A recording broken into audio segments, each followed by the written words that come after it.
Hello, welcome to Web of Stories. My name is Melinda and I am here with my weekly update and I am crooked. Hold on a second. This is how I start all my videos apparently. I actually did film videos for a vlog this week, but it was just boring. It was a boring week, so I thought it would probably be more interesting for you, the viewers, for me to just do a weekly wrap up like this. I think that's probably what I'll keep doing, is like filming a vlog and then deciding if it's worth it or not. But anyway, so yeah, this was a pretty uneventful week. We are getting towards the end of the school year. I'm filming this on the Friday before Memorial Day. It's the kickoff to Big Book Summer. Check out Sue's channel, I'll link below. So my kids actually don't get out of school until mid-June. We don't start until after Labor Day, so we're later than a lot of schools. In fact, I think we're the last school district in Oregon who starts this late, so we still have 3 more weeks of school, but whatever. The kids are ready for it to be done.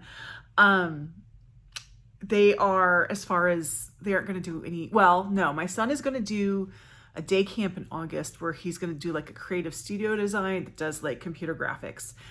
He does Code Ninjas, so he does coding, and they do summer camp, so he chose that one. And then my daughter has 2 online Girl Scout journeys she needs to do, because you have to do 2 journeys before you can do your gold award if you didn't do your silver award. And she didn't do a bronze or silver award because of when COVID happened. So she's just going to do gold, but she needs to get 2 journeys done before that. So those are our big plans. And we'll probably do, I don't think we're going to do any big vacations. I mean, the last time we took a vacation, it went so well.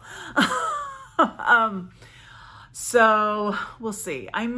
I don't know. I was thinking maybe with the kids of flying down to see my dad for a long weekend or something, but I don't know if we're going to do that.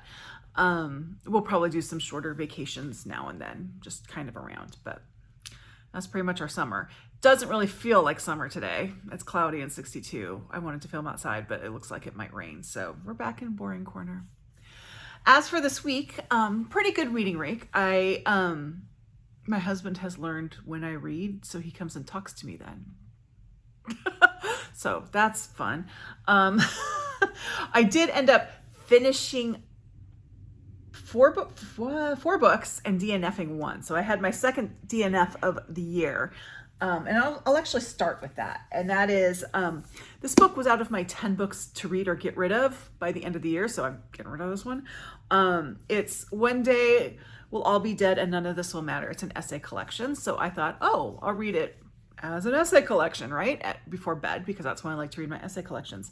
And I did read the first essay and it was fine. It was entertaining. It was well written. It was very clearly for someone who is not me. She's very clearly writing for a millennial audience, and I am Gen X, and that's not an issue. I mean, that's fine. It's fine. It's just not for me. It wasn't so much that I couldn't relate to her, but she's very clear in defining her generation, which is fine. It's just, and I just wasn't in it. And I was like, I'm not going to enjoy this if I continue going with it, because I'm not going to feel like it has any application to my life. So I'm not saying I don't recommend this book, because I think a lot of people will really like this book. It's just not for me. So it is going into a little free library. I'm going to put it in that bag. Now, as for what I finished. So the first book I finished, I don't have because it was a library book. And this is The Sicilian Inheritance by Joe Piazza. And I cannot remember if I talked about this last week in my wrap up. But anyway, so I have been listening to a podcast called The Sicilian Inheritance by Joe Piazza. And that is a true crime kind of podcast. Joe Piazza, who is the author, and this is reality. I'm talking about the podcast now, not the book. She and her family had the story that her great-great-grandmother, I think that's right, was murdered somehow. So the entire family had gone in ones and twos to the United States, and she was the last one. She was left behind in Sicily to sell the land, and while she was there alone, she was murdered, but no one really knows the details. And there's all these wildly different stories. So Joe Piazza decides she's going to find out what really happened. So that's what the podcast is. It's her kind of going in and trying to find things out. So this podcast it's still being released in the last episode, I think, there were actually references in the episode to her, someone contacting her because they had heard the podcast. So, I mean, it's still being released. She does give some kind of timestamps. I don't remember when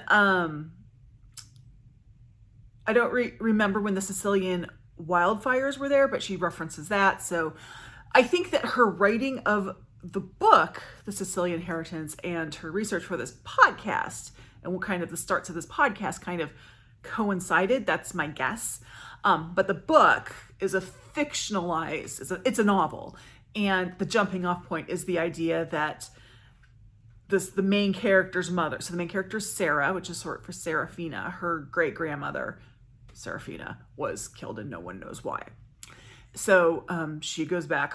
Her life is in a bad place, but her great aunt, who was very close to her, so it is her grandmother's daughter, had just died and charged Sarah with taking her ashes to Sicily and paid for a trip. And there we go. And so she goes there and she has to try and find out what happened to her grandmother. That's where the story goes. I mean, at that point, you need to kind of consider it fiction. Although if you've listened to the podcast, you'll kind of recognize some things. I really enjoyed this. It's a dual timeline book. So we have the timeline of the great grandmother or whatever she is, great to some degree, grandmother. And then you have the current timeline of Serafina. Now it works. It's fine. I have no complaint about it. I will say though, that sort of format of a book is becoming a little bit ubiquitous. It's kind of like World War II historical fiction. You see it a lot. And I kind of would like some maybe different ways of telling these stories. So it's nothing personal or nothing specifically against this book. I'm just saying in general.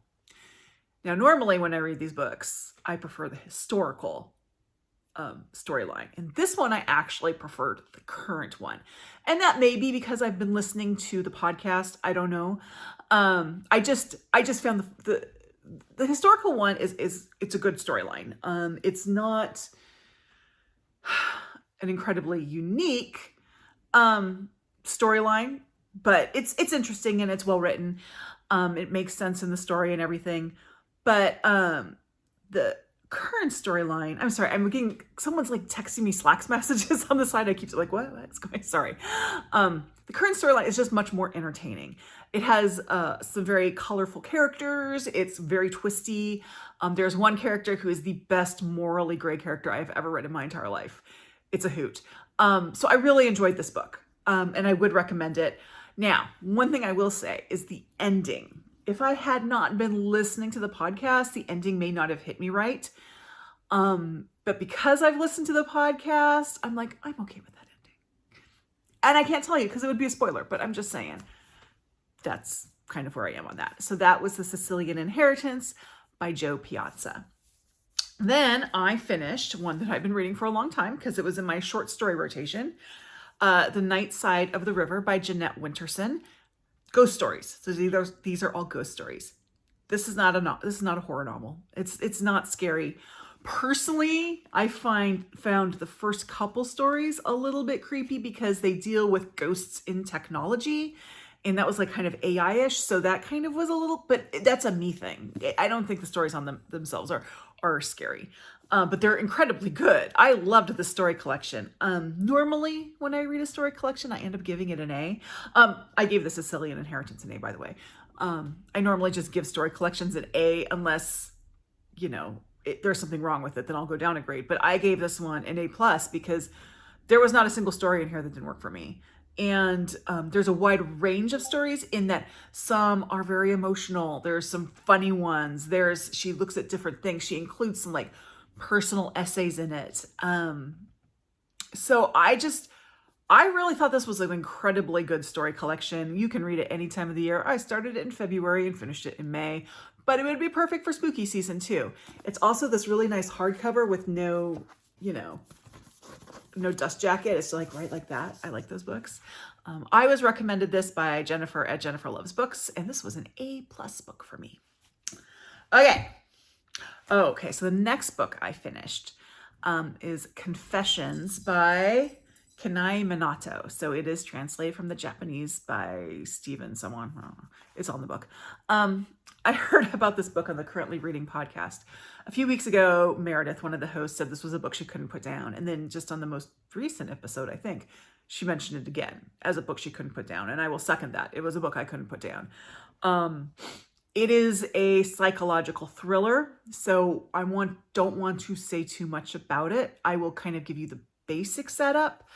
Because it went all sorts of places. And I was like, this, wow. So the setup is, it's the last day of a quarter in a Japanese middle school. And there's a teacher in front of her class. And the teacher is a generally respected teacher. And the students seem to like her. She has sort of a professional distance from her students. Like she doesn't refer to them by first name. She refers to them as Ms. and Mr. and Miss and Mr. and all that.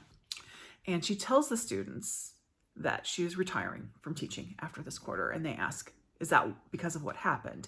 And what had happened is that her 4-year-old daughter had died. And she said, yes. And she does not think it was an accident. That's all I'm going to say about it. So yeah, this book is, I mean, it was really affecting to me because the students in this book are the same age as my son. And that I found very affecting. I will say trigger warning. Yes, a 4-year-old does die in it, and that the death is revisited several times. So if you have trouble with that, know that's there, and it may not be a book for you. This is also a book that not a great, it's not a happy book, but it is one that will totally keep you going. And yeah, I enjoyed it. I gave it an A for 2 reasons. One of which was totally, let me go over my notes here, make sure I have this right. One of it is totally my thing, is that the chapters in this book are incredibly long. And I personally don't like chapters that long. There's some breaks within the chapters, but just my personal preferences, I like shorter chapters. The second reason I gave it an A instead of an A+ is there is an HIV/AIDS storyline in there that is a plot device. And personally, I think if you're going to introduce a topic like HIV and AIDS, it needs to be well done and basically a big part of the plot. And it wasn't here. It was just a device. And it also didn't seem to work especially well. I was like, really? Is that really something? Really? It's kind of how I felt about it. But again, it's a device. It's not a plot.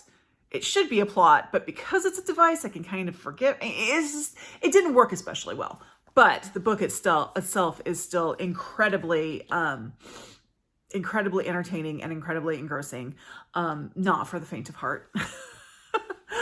So that was Confessions by Kanae Minato. So I gave all my books this week an A+ or an A.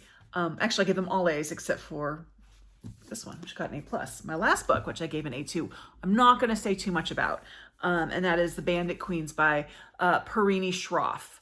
The reason I'm not saying much about it is because there's an ongoing buddy read on my Discord and on Storygraph. If you would like to, you can still join both of those. If you want to join the discussion on Discord, just join my Discord. There's actually 2 threads for The Bandit Queens. One is the ongoing discussion for people who are currently reading it. And then there's another thread in a section called Spoilery Book Discussions for people who finished the book, so you don't have to worry about spoilers. If you'd like to join us on Storygraph, just comment down below, let me know, and let me know what your Storygraph username is so I can send you an invite for it. And that one's nice because you don't have to worry about spoilers, because the comments people leave aren't revealed to you until you get to the point of the book where they've left the comments, if that makes any sense. But I did enjoy this one quite a bit. Not perfect. There were a couple things that I talk about them in the buddy read. So maybe at a later point, maybe a later point, I will talk about more specifically on my channel what I thought of it. But just some little things, but generally this was very enjoyable. So that is what I finished this week. I actually have a lot of books going right now. I have 2 book discussions next weekend, and I need to finish both books. One is Days Without End by Sebastian Barry, which I am enjoying about halfway through. I will say there's strong Oregon Trail game vibes in the first half.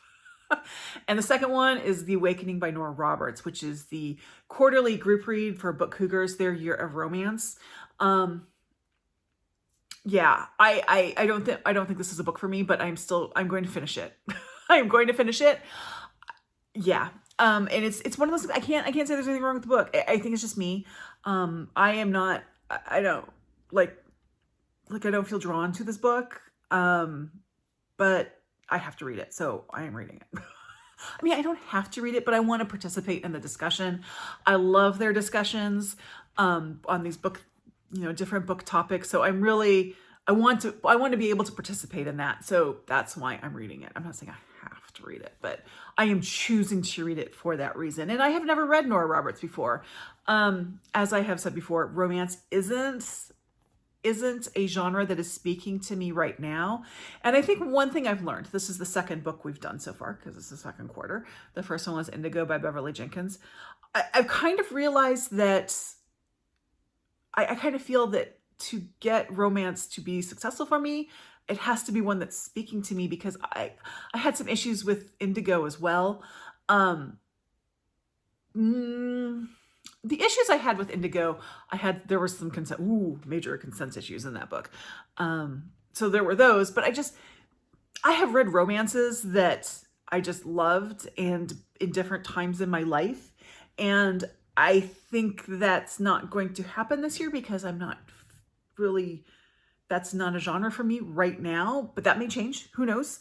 But I want to be part of the discussion. So I'm reading the book. And then, of course, I have a bunch of other books going. I will list everything I have going down below. There's no need for me to run through it all. Yeah, so that's what's going on. I hope you all, if you are in the United States and you celebrate, I hope you all have a very nice Memorial Day weekend. If you don't, I hope you have a nice weekend. It's still your weekend. Please let me know what you're working on right now. What's kind of the book that's filling your soul right now.